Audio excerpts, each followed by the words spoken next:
Your challenge, if you choose to accept it, is this. Let's go! Let's go! Show up on day 1, work out with us for 30 minutes, feel good right away. Yo! Repeat 5 days a week for 3 weeks. We're a body, and we call that a body block. Take the 4th week off, and then start again. Choose a new body block each month. Have fun. Avoid burnout. Reach your goals. But you're not going to quit on yourself today. You in? Start a body block today. Visit body.com for a free trial. That's BODI.com. This is Things Police See, First-Hand Accounts, with your host, Steve Gould. Welcome to the podcast that interviews active and retired police officers about their most intense, bizarre, and sometimes humorous moments on the job.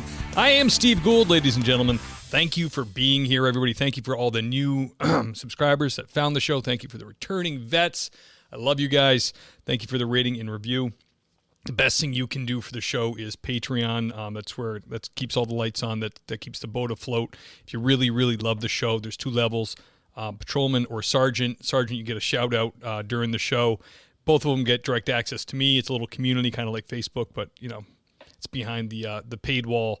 So if you really love the show, you can do that. But other than that, the 5-star review on Apple Podcasts helps a lot because the show's going to remain for you guys. I'm not gonna take content away. It will just remain free, just so you can get exposed to the men and women law enforcement, their stories, and get a real appreciation for what they do. That's what the show is all about.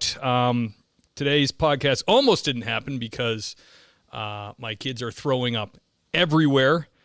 I don't know if you have kids, but if you do, their puke is the stinkiest because it's usually like hot dogs and mac and cheese. But we went to a friend's house for Easter.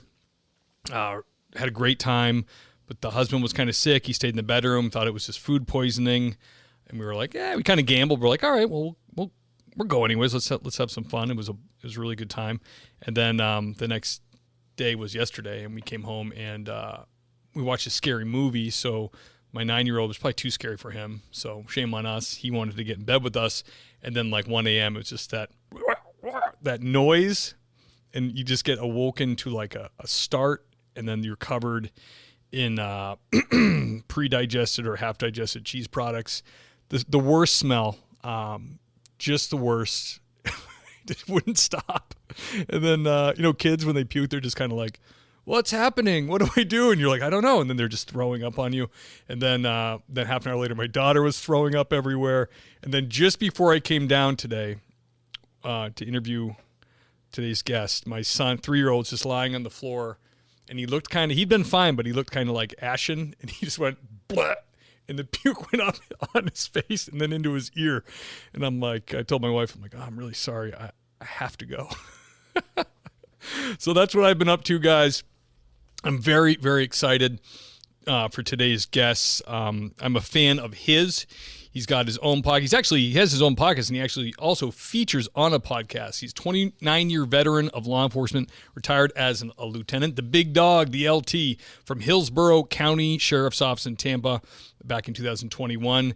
He actually ended up back up in the Comm Center running the place after working for a cop as a while, which kind of makes sense for him having the Comm Center podcast, which is based a lot around 911 calls and dispatch. He's featured, I think, weekly, Fridays. I watch it on Failure to Stop's podcast, Friday Breakdown. That's with Eric Tanzi, who is also a guest of the show. Great podcast. Really fun. I'm really honored to have him on. So without further ado, let me bring on the great Drew Breasy. Drew.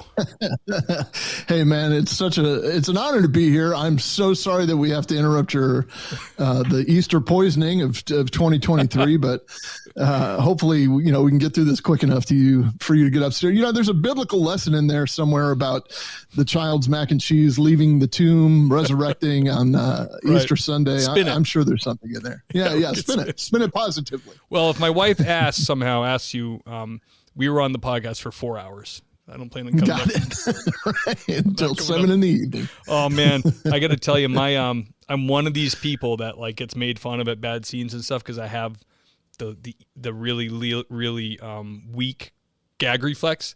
I get it. Just all the I remember being at crashes anywhere, and I think I've fooled myself. I'm good, and then it's so primordial for me that just I could never have been a homicide detective. There's no way.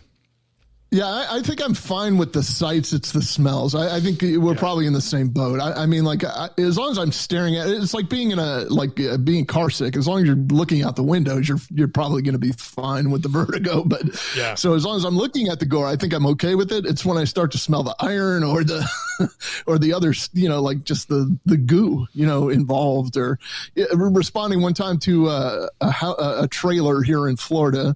There's heat during the summer apparently, but we responded. we responded. Two young ladies that worked on the squad that I worked on. They were like, "There's this weird stuff dripping from beneath the trailer," and it was the guy. I mean, he was in his bathtub, so it was disgusting. Oh my gosh! Yeah, it's just, again, you can see it and be fine with it. Once you smell it, you'll never forget it. And you get, like, it's gut wrenching. Yeah, just like you're describing. It's human, so it makes it like, I remember, same thing, like when they roll them or they move them or they're bloated and they move them, and it's like, I just can't do it, man. And then even when I was a natural resource officer, I don't know if I mentioned this before, but we had a dead porpoise, right? In the back of the truck. God. You can't leave them on the shore. People complain. We got in the back of our big patrol trucks, and we had this pit. We called it the pit of death. We just had it dug with a backhoe, and we would dump all the sea life down there. And as it goes off and the guys I'm working with, the other officers know I'm like a no-go with smells and stuff. The thing, as it's going down, it scrapes, because we've got the truck backed up to the hole. It scrapes its voice box, so it goes, it makes the noise, and stuff flies out of its mouth onto my face. And my God. It smelled, so I immediately was going, rah, rah, rah, and my buddy was like, yeah! I'm like, you bricks. I'll never look at a dorsal fin the same. I can only imagine what's in that thing's gut after it's 48 hours. Like, it's eating rotten stuff from the bottom of the sea to begin with, and then it rots as it rots. So, man, it's exponential. Partly my fault that my boss he'd spotted it, or someone complained about it like 2 months before, and we were kind of like, my supervisor was like, yeah, we'll take care of it. And then we were kind of like, yeah, hopefully this winter it just gets like, eaten or something. No, it thawed and got rancid. So, yeah, Drew, that's where I sit with those things. What do you think about podcasting so far? How long have you been doing it total?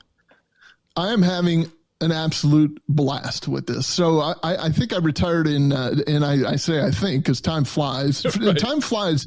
You know how they do? They talk about, like, when you're a rookie in roll call and they're like, the sergeant's at the front of the room, like, next thing you know, guys, you'll be in your 25th year. And I was always like, yeah, bullshit. I was always kind of, time stood still for quite a while for me. Then we hit on that roller coaster that, after we hit the peak, it really did start to fly. So those waning years became waning minutes. And then once I retired, like, time has flown. I don't, we made this appointment to sit together and have a discussion, I don't know, maybe 2-3 weeks ago. And it's here already. Like, I'm flying out to North Carolina tomorrow. Like, I'm, it's just, I make these plans months in advance, and they're here already. So to make a very short answer, very long, I think I retired in July of 2021 officially.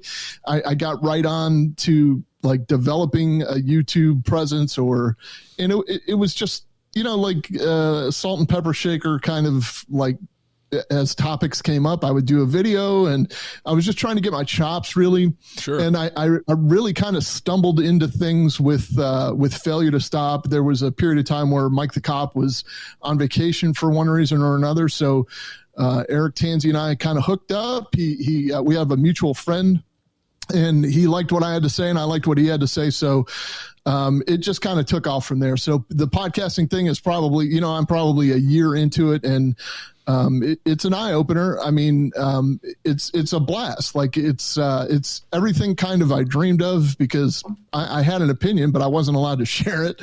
Yeah. And, you're in a good spot, brother. I'm jealous.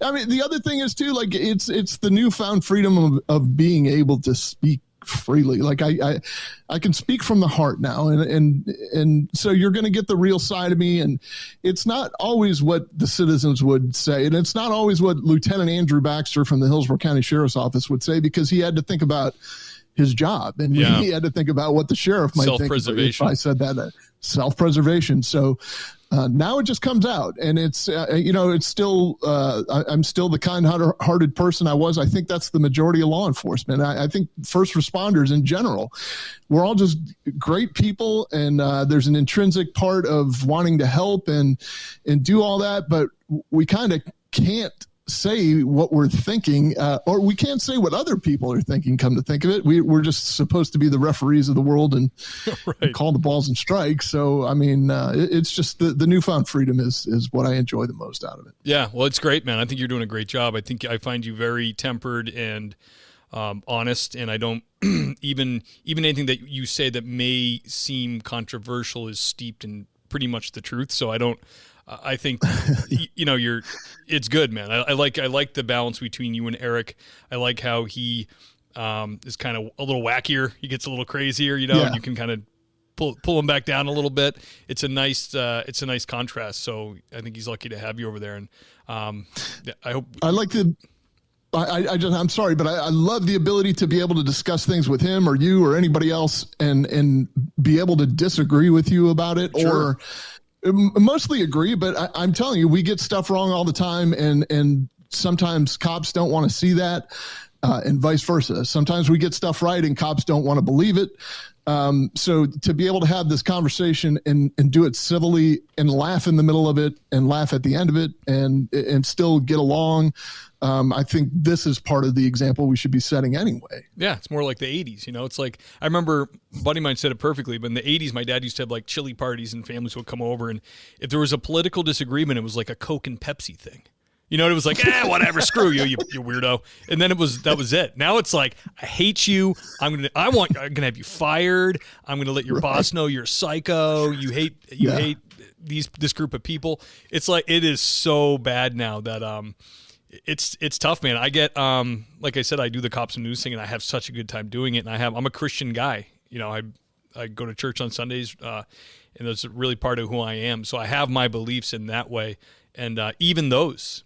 A country that was based on Christian values, who has, a moral, the legal system's based on Hebrew and Christian law, we're having trouble even saying things. You know what I mean? And so that's the part of me that says, screw it. I'm going to do what I want to do. Like, God's will be done. I'm not going to be nasty, and I'm not going to be go after people, but I'll give my thoughts. And if they're based on my moral compass and are backed by biblical thinking, then I'm fine with it.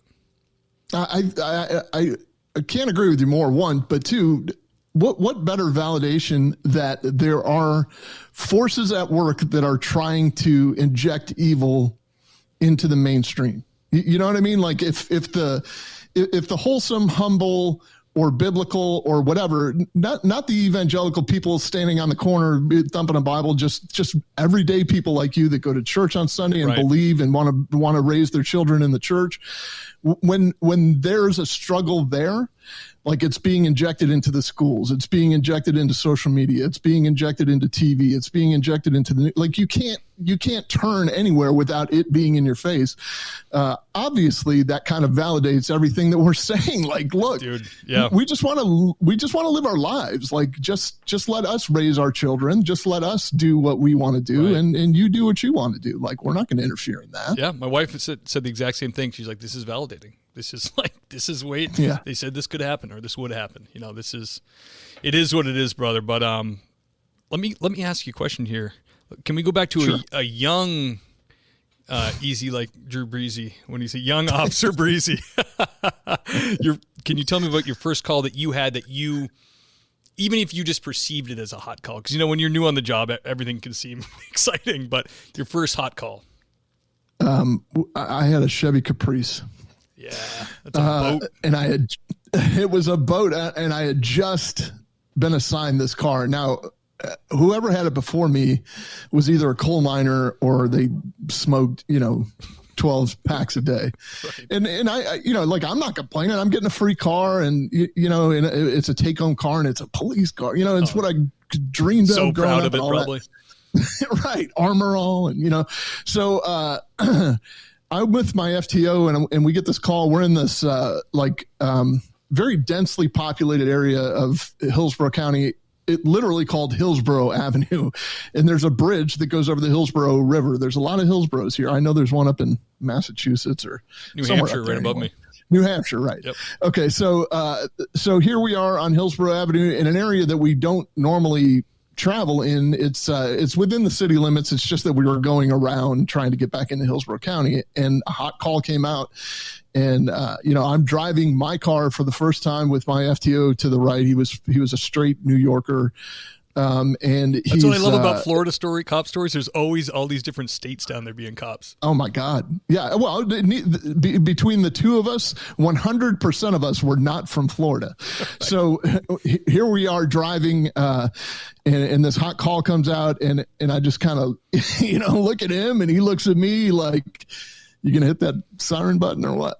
And so I turn on the lights and the siren. Well, the thing is, this was like before Tampa exploded. So it was a very, very narrow set of lanes, and I was quite nervous. He was quite nervous, and I guarantee everybody on the road was quite nervous of me going by, trying to get through all of that traffic on the bridge. But they moved to the side for me, not without a few curse words, and I guarantee my blood pressure was a little bit over 120 over 80. But I don't think anything will ever replace that. I mean, you know, in the interest of full disclosure, you warned me that you might ask that question, so I had to think back to it. But it came to the surface within 5 seconds. Like, I don't think I'll ever forget that. Like, I'll never forget that moment where, you know, you just, you know, something fills your soul the first time you get to do that. It's just, it's almost like an emotional moment. Like, you this is what you saw Chips do, or this is what you saw Adam 12 do, depending on how old you are. And, you know, you're finally getting to do it on your own, and you're getting to see the other side of it. So it's kind of like being in Top Gun almost. Like, there's a fighter pilot aspect to it, and there's a video game aspect to it, and it's just pure adrenaline, and it's a lot of luck and a lot of hope. Absolutely. I can remember pulling over my first car, and then, you know, calling it in on the radio and being like almost shaking, just like excited, but also like, you know, because someone's sitting next to you, like, you know, don't talk like an idiot on the radio, and then you got to know the codes, and oh my gosh, you're right, it is so exciting. And like every even medical call that came in, it was like, you know, it was intense, and you felt like 10 and 2, buddy. You're not. You feel like you're not supposed to be doing it, right? Like, you're the guy in the cop car with the lights. Who let me do this? That's you. Right. They're calling you. You go. I had the benefit of starting as a dispatcher, and I say it's a benefit. I mean, I'll give you dispatcher stories all day long, but so I knew the radio codes, I knew the 10 codes, I knew how to speak on a radio, I knew how to operate the little mobile data terminal, which was So I mean, I had half the battle fought before I even suited up. But my first FTO actually on the first day asked me how he was doing. He asked for a progress report on how he was doing with the computer stuff. I knew I was destined for a good career at that point. Yeah, especially he's got a former dispatcher next to him, you know. Yeah, he was probably nervous. Dude, let me ask you a question, Bo, because I've been in dealing with dispatchers and law enforcement capacity one way or another for about 16 years. And what is I always feel bad when the center gets inundated, and then you have something you have to call in. Like, we can run. I apologize for my water pump. I'm in the basement. True. This is a green screen. It's a disaster all around me. So you have that thing you have to call in, and, you know, like I said, I try to run silent. I'll clear myself from my own calls, and they can see that. And we have timers. If you're every 5 minutes, I'll check on you. But I always feel kind of bad when you call, and that you can tell they're just like, gosh, what do you want? But, you know, I don't know that you'll ever be able to time that. Like, they're going to be busy generally I mean, if they're busy, they're busy. Like, what are you going to do? So I don't know that you're ever able to time it, because you probably don't see the times when they're extremely busy, but they're quiet. Right. So I think you just need to just give them what you got. And this is my partner John and I do this show called the Comm Center, and what it essentially is it's a form of failure to stop. We just take a call, a typical police call, maybe, or an extraordinary police call. Let's not call them typical, but we'll break down the 911 call or the radio traffic, because I'm a former dispatcher turned cop. He's an active dispatcher that used to be an officer. Yeah, it's perfect. So we'll break that part of it down. Then I can talk about the police tactics, and he can chime in on stuff like that. So you have to understand, the dispatcher world is completely different, and they are probably the most resourceful people on the planet, probably the most bitter at times people on the planet. I'm sure people experience that part of it, and there's a reason for that, but they're probably the most resourceful. So I say throw them what you got. I mean, if it's patently obvious that they're busy, and you're just kind of throwing them an extra plate for them to juggle. Guys do that too, and I just cringe in my car. I'm like, stop. Yeah, well, they're going to end up getting the crash 2 minutes before they're supposed to log off. So yeah, exactly. Dispatch Karma has a way of working its way through. Right. Yeah. See, ours is a big county board, so they do fire also. So I like it when you call and it's like you maybe you're just signing on, you don't know they have something going on, a big 5-alarm fire or something. And I like it when they just tell you straight up, we got multiple 911 calls, you're going to have to stand by. And you go, okay. Yeah. Unless it's an emergency, then you come back and go, no, I need you. Yeah.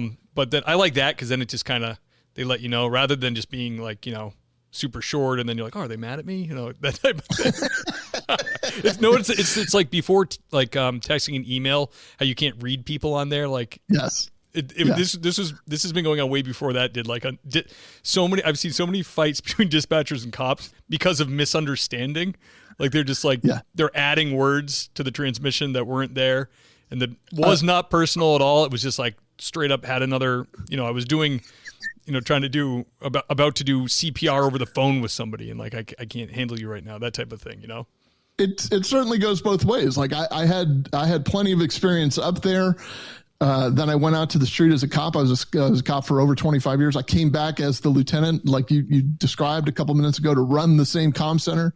But then I finished out my career on the street, and I was still short and nasty with them at times. Like, these are the people that I used to just literally associate with. I used to hug them in the morning or whatever. I mean, like, and so they kind of, I think, understand that they get where we're coming from. They're going to take it personal. I promise you that. Everybody's going to take it personal. That's the way we are.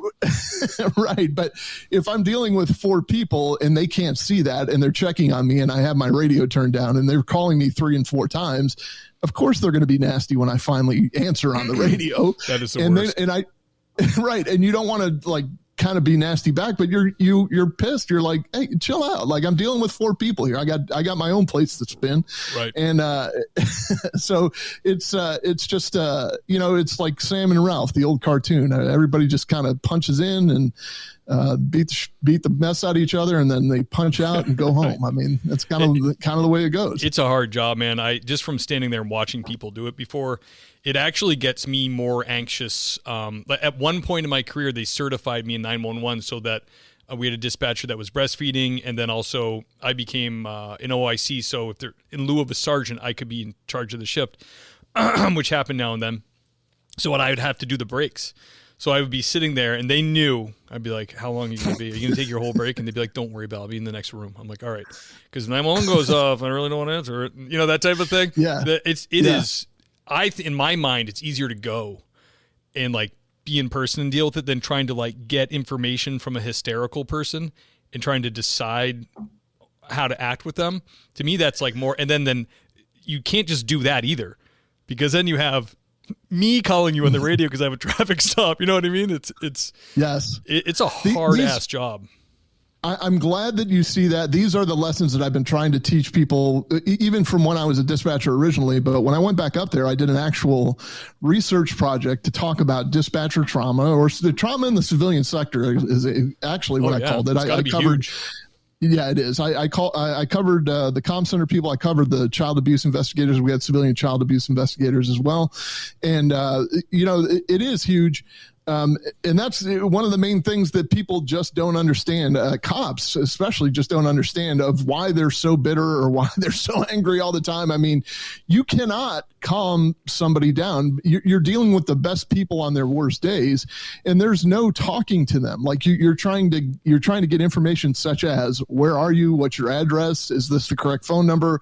Are they bleeding? Is the head severed or is it just hanging by a thread? Like Right. These are important questions, but to the person calling, the important thing is, why aren't the cops here yet? Right. Or, Even if you ask so for they their just start name, they're like, screaming. why are you asking my name? I'm asking for help. It's like, Yeah. we need some info. We need your info. We kind of need to know what the officers are getting into here, Right. Yeah. So it's beyond my imagination why any law enforcement agency or fire department or anybody, wouldn't pay attention to the dispatch. It's a critical area because it's the first voice you hear as a citizen. So if you have a maladjusted dispatcher who's dealing with the trauma and is very short with the public and very short with the officers, and we're not dealing with their mental health issues, or we're not dealing with their unresolved traumas, you're going to get an angry person representing your agency, and that in turn is going to bleed over to your officers, because the officers are going to show up on the scene and the calling party is already agitated. So I think it would behoove most administrators to spend a little bit of time in the communication center and understand that the unresolved trauma is the exact same as with the cops. The only thing is the danger is absent because nobody's firing bullets at them, or there's not a roof that's not about to collapse on the dispatchers or whatever. Yeah, different kind of stress. Definitely. But I think that's why it was nice where I've never worked at a huge agency, but where I used to work, you could actually go inside and then walk into dispatch, and you could actually, and like I said, I gave them breaks. Where I am now, although it's smaller, like it's Western Mass, there's little tiny towns kind of put together agreements and stuff like that to police the place. There's a regional, they dispatch out of the state police. So it's like they're very much separated. I've never, I don't think I've ever met any of them in person. Which is, I've said before, like I've told my chief, I'm like, I should go up there and like bring some donuts or coffee. He's like, yeah, they'd love that. You should go meet them. And then I just don't, you know what I mean? It's like I should do that though. So dispatchers out there, it's the same story. I love you. You guys are doing an awesome job. Drew, can you tell us about a strange or bizarre thing you dealt with in your career? I've dealt with several strange and bizarre things. I was. Well, you were in Florida, so. Florida is strange and bizarre. I'll give you that. Florida, man. We handled. I was a detective for many years. I was in an undercover assignment, but eventually that led to me working in criminal intelligence, and I worked in intelligence for a long time. And in that span, I was assigned to a Secret Service task force. So it was a financial task force. However, like counterfeiting and stuff. Yeah, counterfeiting, but it was mainly discounting food stamp. Like we did a few discounting investigations where people would go in with their food stamp cards or their benefits cards and trade it for cash. Oh, like they would get money. So we would indict the store, and then the people, it's a money laundering issue. So we did a variety of financial investigative crimes. What eventually ends up happening though is Tampa is in the I-4 corridor. I don't know if you've ever heard of that term, but it's a hotbed for political activity around election time. So we were a hot spot for presidential visits, vice presidential visits. And as a task force, just a local cop, you're not tasked with dignitary protection with Secret Service. Your role is strictly the financial aspect of their job.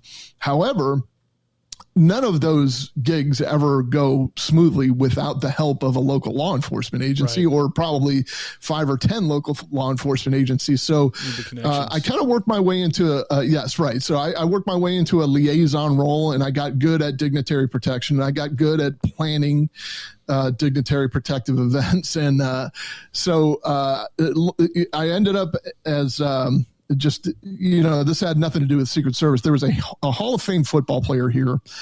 I'm going to leave his name out because he died. He was deceased. He was a Hall of Famer.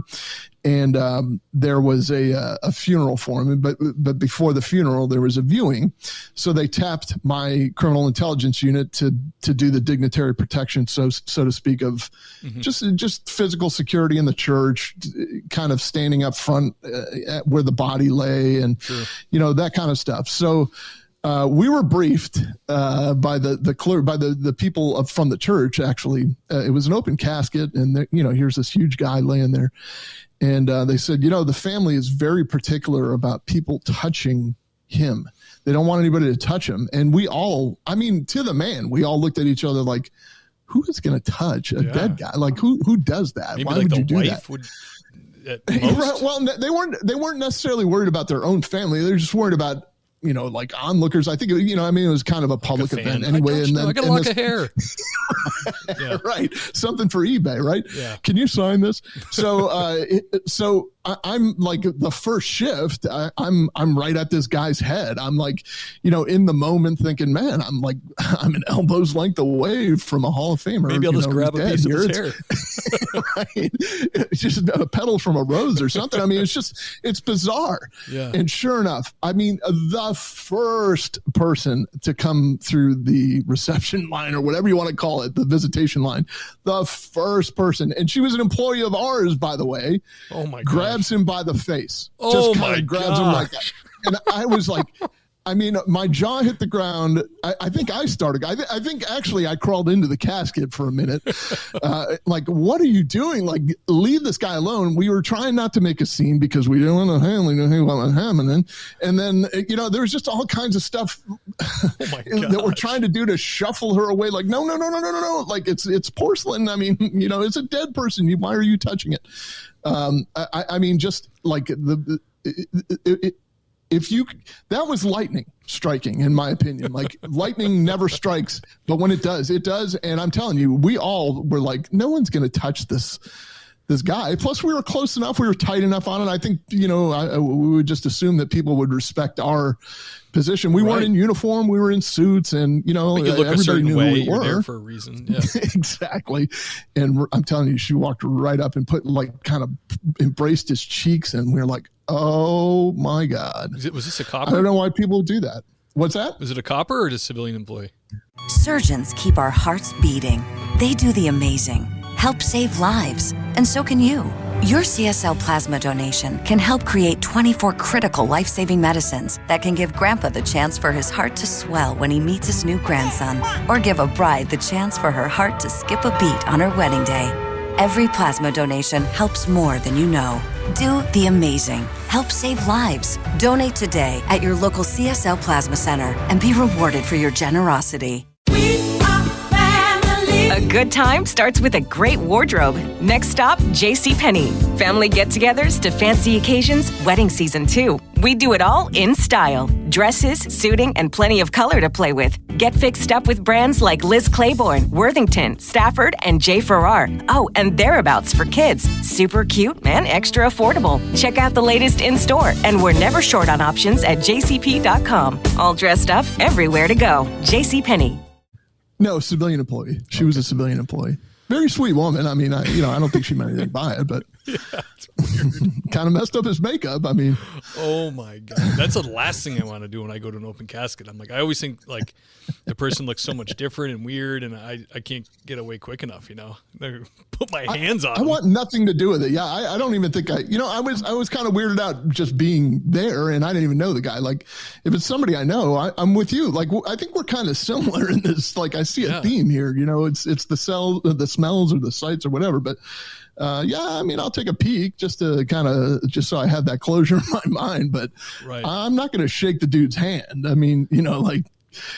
They're gone. It's just that's their earthly presence. So let it be. Yeah. That's really weird. Was there already people there for this, or was this like was this like in front of people?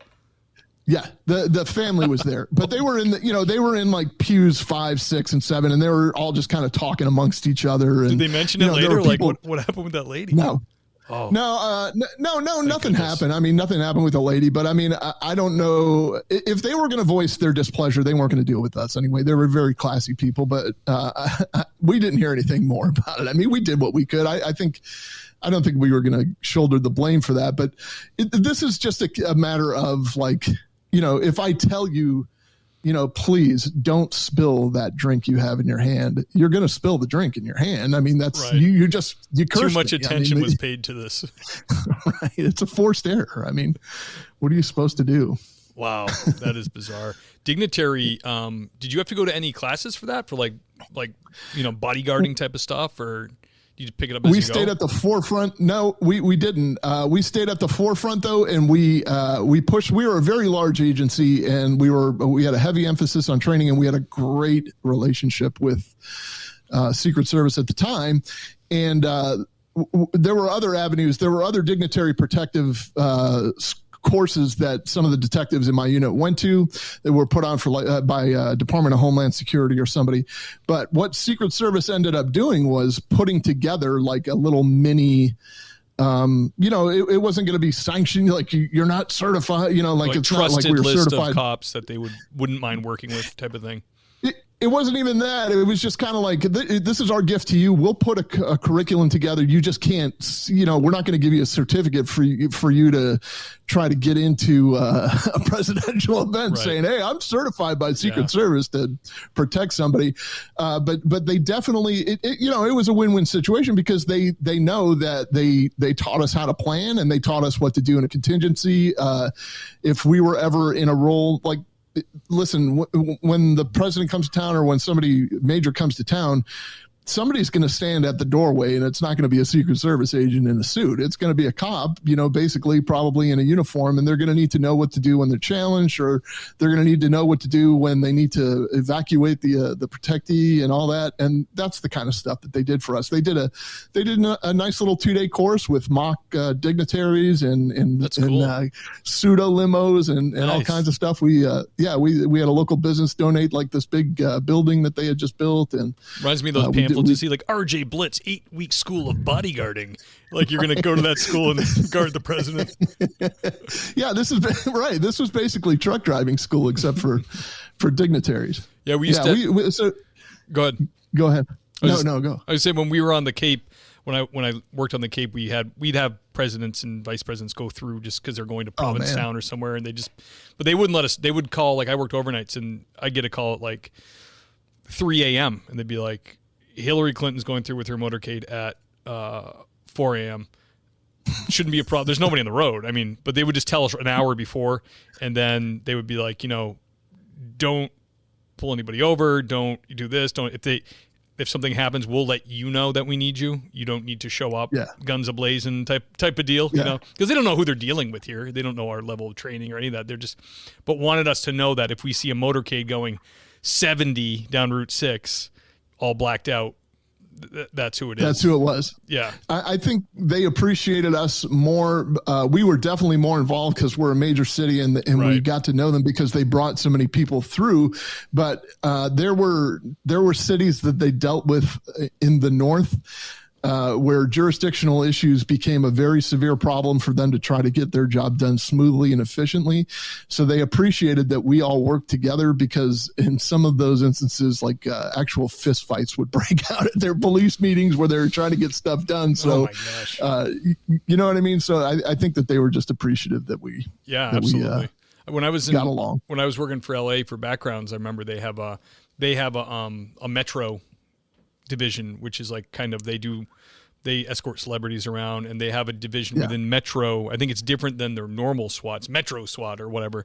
They actually are certified and allowed to work alongside presidential details. Awesome. They can have their gun, their submachine guns and all that. There's awesome. A handful of them that can do that. But you have 10,000 officers to pick from. You're going to find some very high speed, capable guys that they're going to want to work with. You know what I mean? I worked at an 18-man department that they knew none of us. They were going to be like, yeah, let this guy come on. And It definitely takes a village when you're trying to pull together. I mean, you got to cover all the bridges, you got to cover all the exits of the interstate, and that's why when Secret Service comes to town, they don't necessarily throw that weight around. They throw the mystique around, right? But they understand how to play the game and how to appease you. Yeah, it's a cool agency. I mean, we had a uniformed sergeant that had a summer house in the town of Cape where I worked in, and he just let us bring him money from the banks. We would go to the bank, they would identify it as counterfeit, we would do our report, detective would just bring it. If this guy was on vacation, you could go to his house and be like, here, just give him the counterfeit bills. I mean, that's awesome. This is 15, 20 years ago, but I mean, I always thought, even then, I was like, geez, you just I'd be kind of annoyed if I'm on vacation, they're giving me counterfeit money, but he would bring it back. And, this is small time stuff. The bank collected $700 bills that are counterfeit over the course of a couple months, give them to the Secret Service guy. And he actually came on and did ride-alongs with us. I was going to say, how do you think he paid for the lobster rolls for all you guys? Yeah, don't worry about it, guys. It's on me. Yeah. A buddy of mine, actually, he works at the Department of Defense now. I've mentioned him a few times, but he's a special agent with them, but he didn't know what he wanted to do, and he did I don't know what they get. They let him hang with the Secret Service. He already had top secret security clearances. He was up in that echelon of people, and he just couldn't do it. He was like, he said, especially when you hear from the PPD guys, private presidential duty, that's like the top tier, the worst job. It's it's super boring. And a sergeant I used to work for, one of his good buddies was a Secret Service guy, and he asked him what it was like. He's like, put on your best suit and stand in the rain for 7 hours. That's what my job is like. Yeah, and when it stops raining, stand for another 2 and hope that somebody comes to relieve you. It is like that. I mean, it's unless you're the chief of the detail, you're probably just, and there's no room for error whatsoever. And what they consider an error and what you and I consider an error are very different. You know what I mean? So, those PPD guys are definitely the sharpest of the sharp, but they probably have the most patience, but they also have the most clout when it comes to, when they come to town. It's the field, the agents in the field office, they know. I mean, that's not AAA anymore. That's major leagues. Yeah, they had the technology. I mean, this guy we were talking to, who's in our bullpen area at the PD, and I had a friend of a friend, and I remembered his last name. I was like, I swear he said his brother guards the president, but I never knew if I really believed him or not. He had a BlackBerry at the time with the screen. It was just when iPhone was coming out. It was 2007. And he pulled him up on his BlackBerry and showed me a picture. He goes, is that him? I go, yep, I met him at a wedding. He's a kid that used to work for me at the Harbmaster department. He had him, and to us, that tech then was like, holy cow, that's amazing. Right. And the fact that he was showing us the guy's dossier, we were like, whoa, I feel like we shouldn't see this. They did seem to have endless money. I mean, you know what I mean? Oh, yeah, absolutely. Whether it was real or not, no one knows. Yeah. Drew. We'll never know. Can you tell us your most intense or terrifying moment on the job? Well, I worked a jail escape case with when I was in criminal intelligence with another 2 detectives, and we had an informant come forward one day. He came forward on a Friday, and he's like, he was a trustee in the jail, and what they were trusted inmates that worked in our district offices. They would clean or they do carpentry or whatever. High trust, they're not going to run away or whatever. High trust and low level crimes, probably drug crimes or whatever, and which is a danger in itself. But they would entrust these guys to do manual labor, and we had a guy that was doing labor, laying tile in a district office, and he's like, "Look, I got to talk to a detective. These guys are serious, and they're going to blast their way out. They're using me to get all this stuff done, and I think I can head it off at the pass with the right way." And we did it. We handled this case for, I mean, it was sleeplessness for probably a good, 4 or 5 days. This informant was dealing with very conniving. There was a guy that was sent to prison for death. He was given the death sentence for a murder he committed. The death sentence was commuted to a life sentence. he was now working on getting that life sentence knocked down for a trial issue. So he kept coming back to this jail.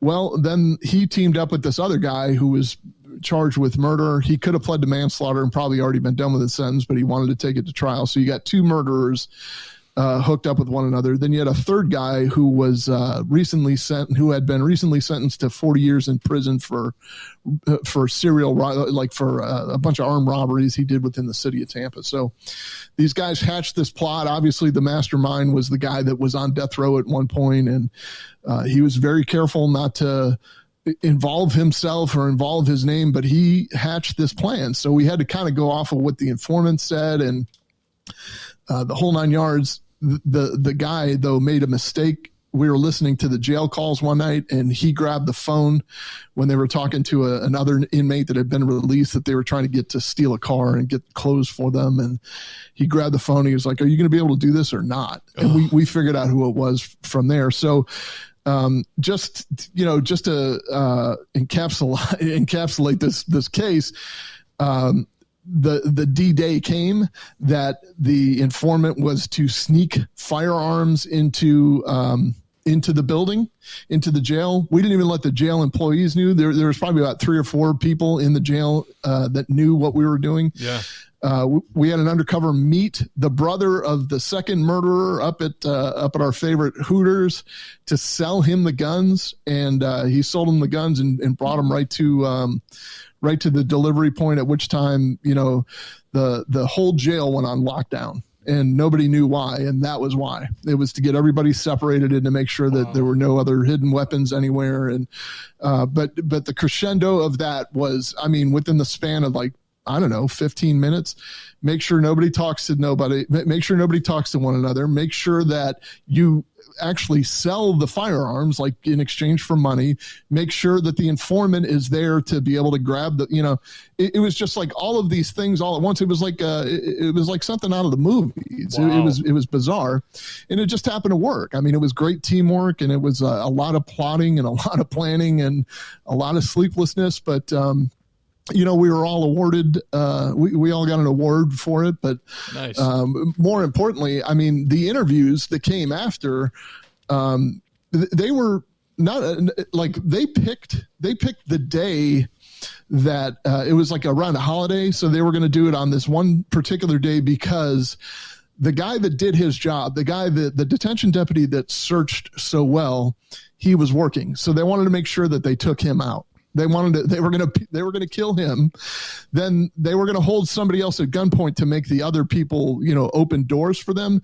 And they wanted them to think, I would rather be home with my family for this holiday than have to deal with this right now. So they felt that they would be more apt to open the door at that point. They really thought that out.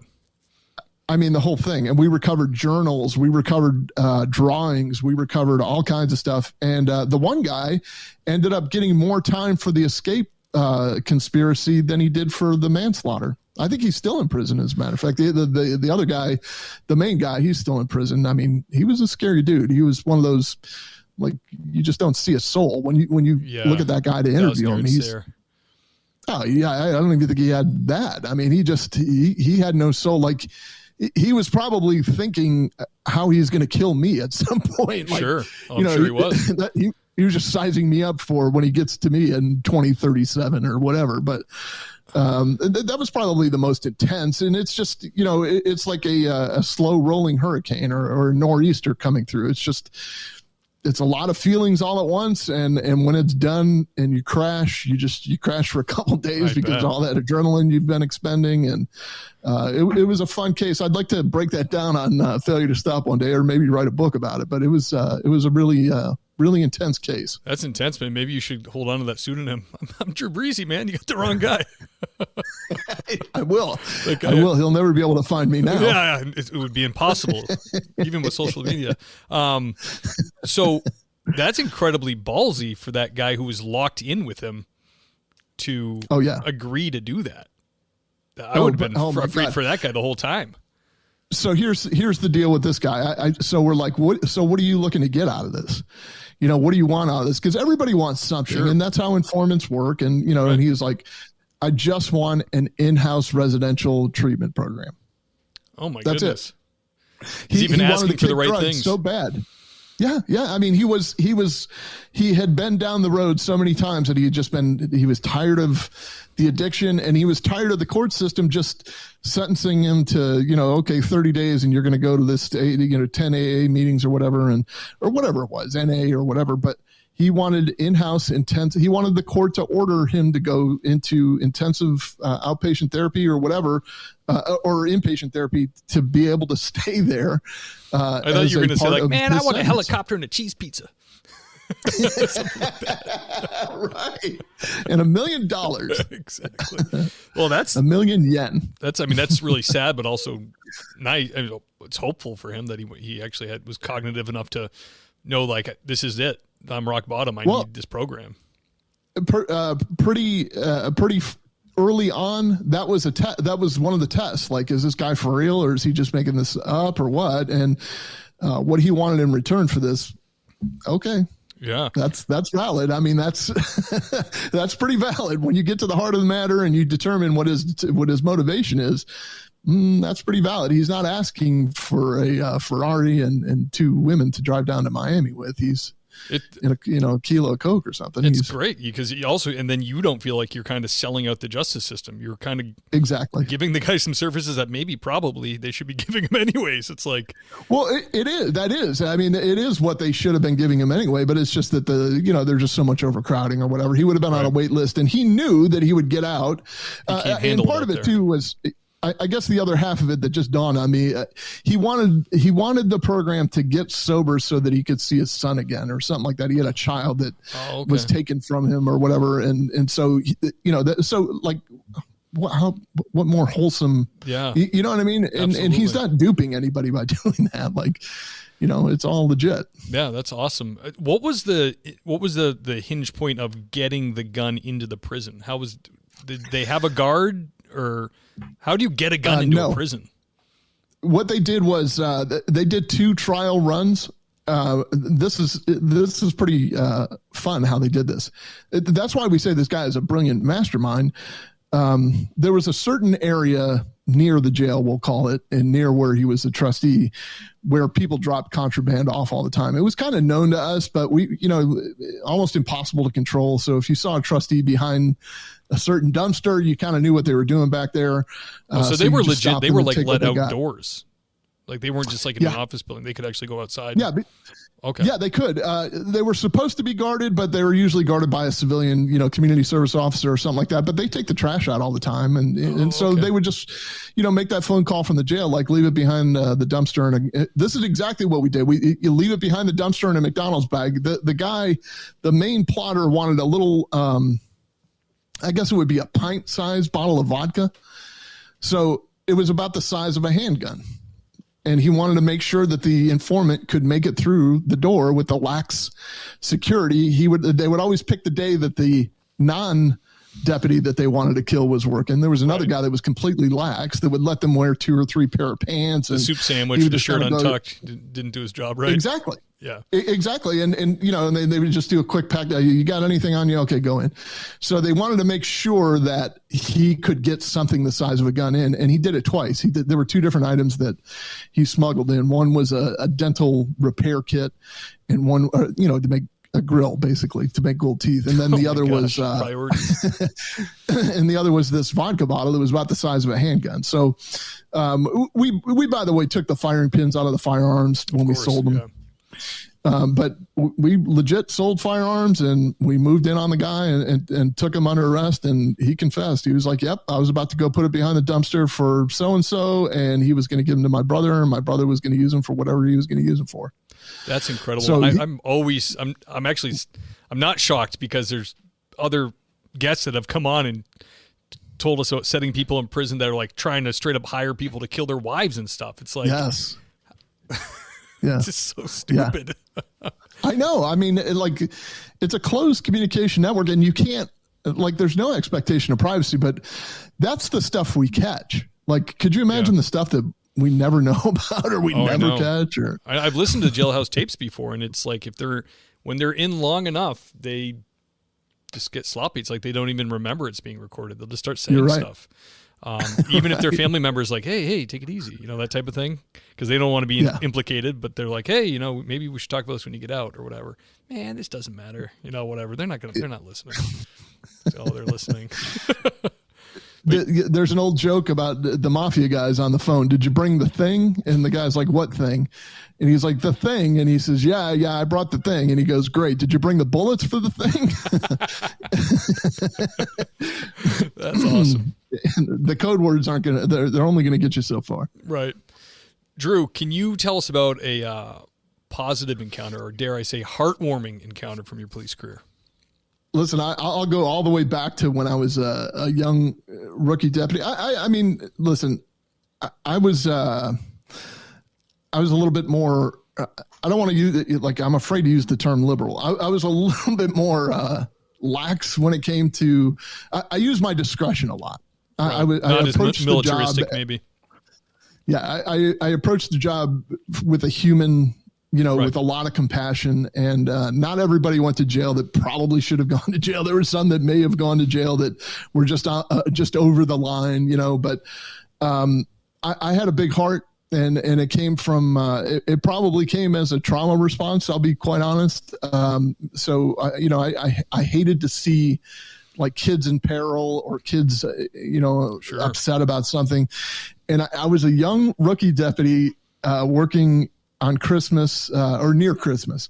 And I saw a guy, they were building an expressway up in the northern part of Hillsborough County. And I saw a guy pulled off to the side of the road. They weren't charging tolls for this road yet, but he was just beyond the toll booth. And the toll operator told me, hey man, this guy keeps coming back here and I don't know what's going on with him. So I drove over there just to see what he was doing. And he was deep in the weeds back there. I mean, there's probably like, I don't know, python. I don't know what's back there. I will not go 1 inch to the woods in Florida. There's like king cobras for all I know. So I asked him, I'm like, what's going on? Like, what's happening? He was like, look, man, I tried to surprise my entire family, and I got 2 or 3 cats, 2 or 3 kittens, and I was just trying to surprise them for Christmas for the kids. And one of these little guys jumped out. And I can't find it anywhere. And I'm afraid he's going to get eaten. And I'm like, oh my God. So we could hear the cat, but we couldn't find him. So I'm telling you this, I stewed about this to the point where the next day, like we gave up after a couple hours or whatever, or an hour. I got back in service. He went home. Nightfall came. The next day I'm on my way in and I see his car pull off to the side of the road again. And I'm like, is he here? So I get out. And the poor guy's still looking for this cat. And he's like, oh, look, I'm just giving it one last try. And then he got in his car and left. Well, I stayed until I stayed until I found the kitten.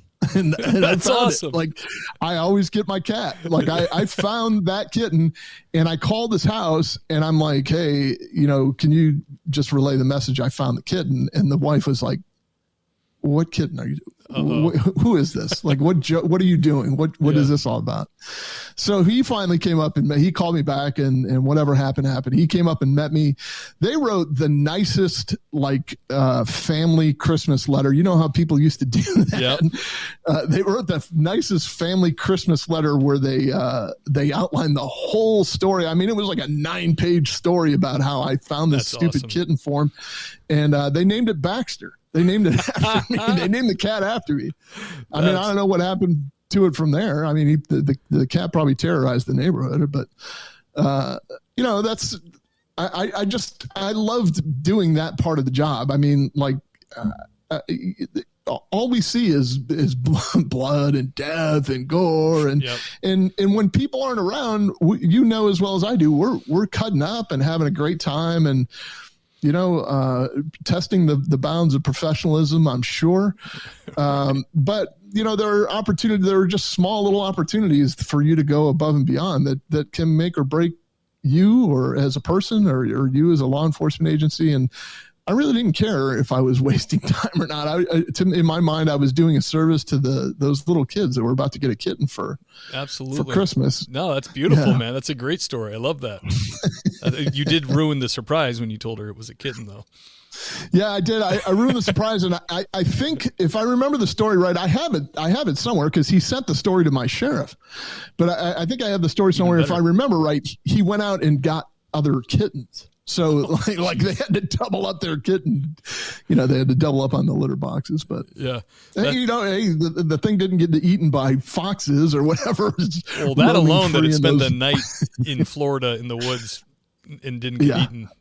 It was destiny. I couldn't do that. But this little kid, but Baxter the cat did. Yeah, that's one of the main things when at one point, my wife and I were looking at maybe going to maybe a freer state. We were looking at Florida, and it was like, man, these friggin' alligators and these snakes, they're huge.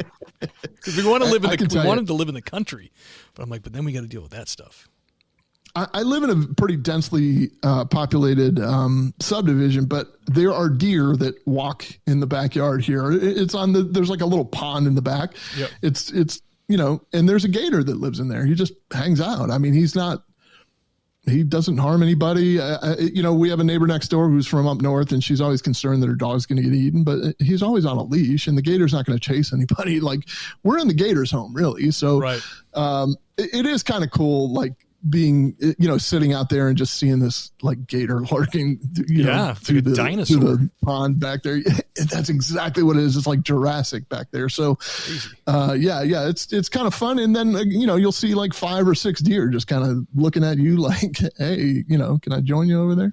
That's so cool. Man, Florida is really, really cool place. I mean, I've been there twice. Both times went to Disney as a kid. And the one memory I really have, I mean, all the parks, it was really cool, but I remember getting like a hamburger before going into like Epcot Center or something off Disney property. And just standing, like being on a little bench outside, and there was like legit like parakeets or whatever. Like like I'm from the Northeast, so it's like the Northeast there's like chickadees and a robin or whatever.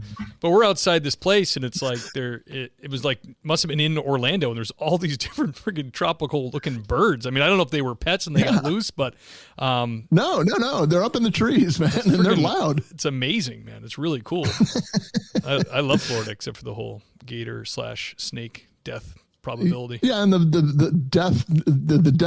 deathly heat. But it's the same as it's the same as being in Massachusetts in the winter. I mean, like you just go from heated house to heated house, whereas here we just go from air conditioned house to air conditioned house. Yeah, I always feel bad for you guys when I see I'll see a cop in some scene in like August on TV, and they're all standing outside, and some white ass guy like me just with his bulletproof vest on. I'm like, that guy's dying on the inside. That guy just wants to die. I had another field training officer tell me, look, you wear that vest every day because there's only so hot you can get. Like it's not like you're going to overheat. You're going to max out. Which you can. But right. yeah. Like there's only so hot you can get. And I did. I stuck true to that. Even when I was a rookie, all the way up through probably my last year or so, because I wasn't responding to domestics and stuff. I was a shift commander. So, right. I was a little out of shape as well. So, yeah, well, you climb the ladder, you got a little pad there. Off. Yeah. Right. It gets 85. It can get 85, 90 and humid in Mass in the summer. And it's pretty uncomfortable, but I've even thought about, you ever see that thing? I don't know anybody who owns one, but like hooks to your car vent and then a tube goes up behind your vest. I imagine they must have those in Florida like crazy. Oh, yeah. I was given one. I was gifted one. I never used it, but I was gifted one. So I gifted it to somebody else before I left. Yeah. Those are definitely handy. Cool Max or something. I don't know. I wouldn't be able to get on my cruiser. I'd be like, I got to stay here. There are some that, they just hook like right here. So you're sitting there writing a report and you got the stupid tube that's hooked to your AC vent, and that thing works wonders. But I just, there's nothing better than just pulling your vest out and just feeling this warm rush of air or directing like traffic room. in the. Yeah, that's exactly right. Your t-shirts smell like hockey equipment, or like just that little drip of sweat down your back when you're directing traffic, like you're not agitated enough. Oh, dude, I was met up one time. You meet up with the cruiser door to door, chatting on the highway. And I'm sitting there talking with the guy. It's like, July, pretty hot. Windows are down. And a June bug, which are like beetles like that big, goes onto my neck and goes right down that little valley, you're talking about where the sweat goes. Yeah. Right to the middle of my back. It panics and just starts. And I tell the guy next to me, I go, I got a June bug in my back, in my vest. You got to get out of your car and reach your hand down there. He's like, what? I'm like, please do it. He's like, okay. So he was a friend of mine, but he puts his hand down my slimy ass vest and pulls out this June bug. He's like, you owe me, dude. You owe me. Right. That's a big favor. That's a big ask. Like, I think I would probably be like, man, tell my wife I love her. But this thing is going to burrow through my skin before I get to it. So, Drew, one more. You give me about an hour of your time. I appreciate it. I have one more question for you, and it's a pretty popular one. A lot of folks listen to the show that are in academy, thinking about going to academy. I get emails from the men and women that are now cops that listen to you guys, and they say they became cops because of the interviews. So hugely That's important awesome. to me. So do you have any advice for these young people getting into the job? Yeah, keep a foot in the community. Don't for 1 second think that just because the people around you identify with the traumas and the nastiness and the blood and gore that you go through, that's all that you can hang out with. You need to keep your foot in the community, whether it's in a church or your neighborhood, or hang out with just as many non-cops as you do cops. It does get a little bit annoying when people start asking you for cop questions, asking you for cop stories and stuff. Right. But you really need to stay grounded in the community. Keep a foot in the community and take a look at any PTSD or PTS check sheet, like a symptom sheet. And if you think you're experiencing any of those, it may already be too late. You definitely need to speak up and say, look, you don't have to tell anybody other than your insurance carrier or your therapist or somebody, but You're going to have to bleed some of that stuff off somehow, because it aggregates very quickly. I can tell you from personal experience, it turned into a nightmarish drinking problem for me. So I've been sober for 14 years, since then. But it turned into a blackout drunk situation for me. So pay attention to your body and pay attention to what the trauma is trying to tell you or how it manifests. And if there's just two more things, it's not us against them.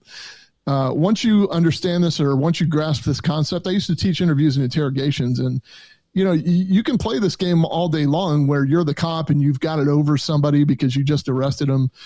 That's all well and good. I guess it makes you feel good, whatever. Or you can look at them from as a human being and understand there might be you might have to empathize a little bit and see why they're in the position they're in. And I think you'll see that you'll break through their barrier and they'll break through yours pretty quickly. And they'll tell you anything you want to know. If you treat somebody like a human being, respect gets respect. That's the bottom line. So if you treat somebody like a human being, they're going to treat you like a human being back.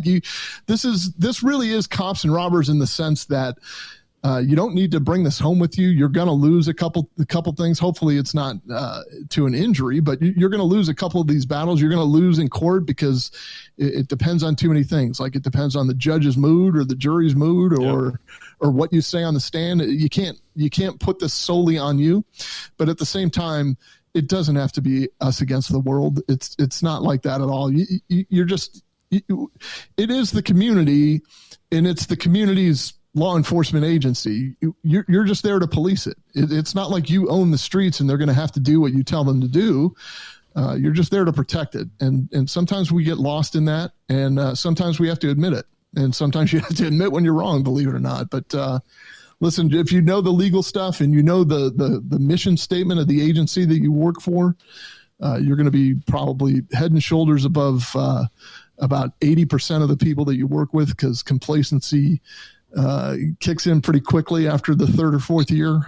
So you don't have to do a whole lot extra to be up in that stratosphere of excellence.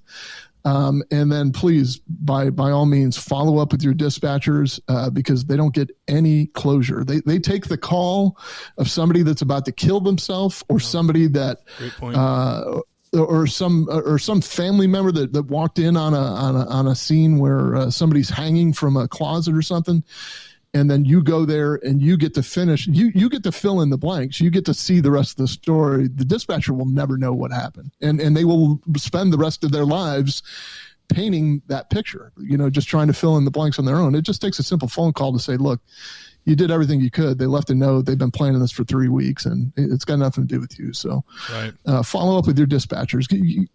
Keep them in mind. They're your lifeline.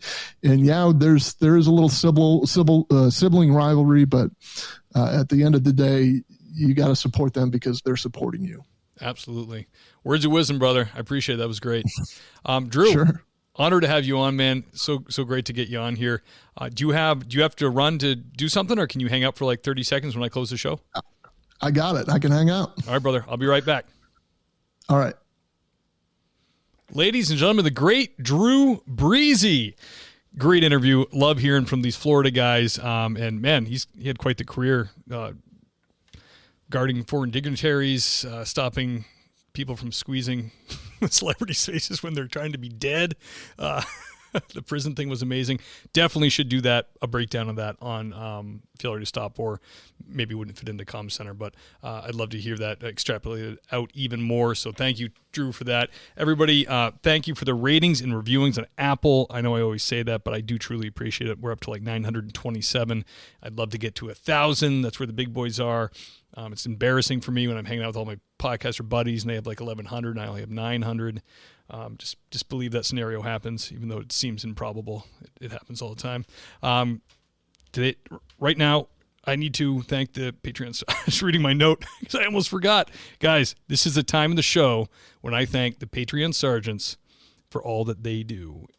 Who I'm talking about is the great Sarah Pomeroy, Andy Biggs, Greg Gadboy, Adam Mihal, the great Chris June, Gary Steiner, Jake Pinito, John Shoemaker, Big Flute, Lauren Stimpson, the handsome Lane Campbell, Seth Wright, William James Long, that's Deputy William James Long's to you, James Rose, the great Tony Fahey, Ben Peters, Braden Walker, Corey Payne, Jason Lau, the great Mike Wynn, Nathan Gowan, Sasha McNabb, the great Scott Minkler, Tammy Walsh, Sean Clifford, Dennis, because that's all he put, Motor Cop Chronicles, that's the Iceman, George Tessier, Nick New, Scott Young, the great Tom Connell, Wayne M. Miller, Derek Warden, Burley Boards, Doug and Kelly Newman, Joe DeFries, Dave Ellman, Elliot Sykes, Holly Vanover, Richard Tolles, and Brittany Sims. Almost made the whole thing.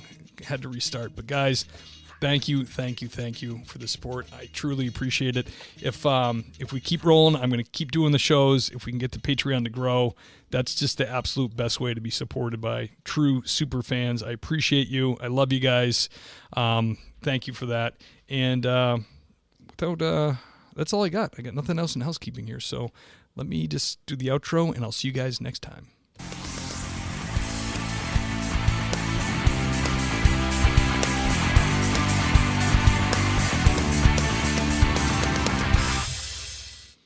Your challenge, if you choose to accept it, is this. Let's go! Let's go! Show up on day 1, work out with us for 30 minutes, feel good right away. Yo! Repeat 5 days a week for 3 weeks. We're a body, and we call that a body block. Take the 4th week off, and then start again. Choose a new body block each month. Have fun. Avoid burnout. Reach your goals. But you're not going to quit on yourself today. You in? Start a body block today. Visit body.com for a free trial. That's BODI.com.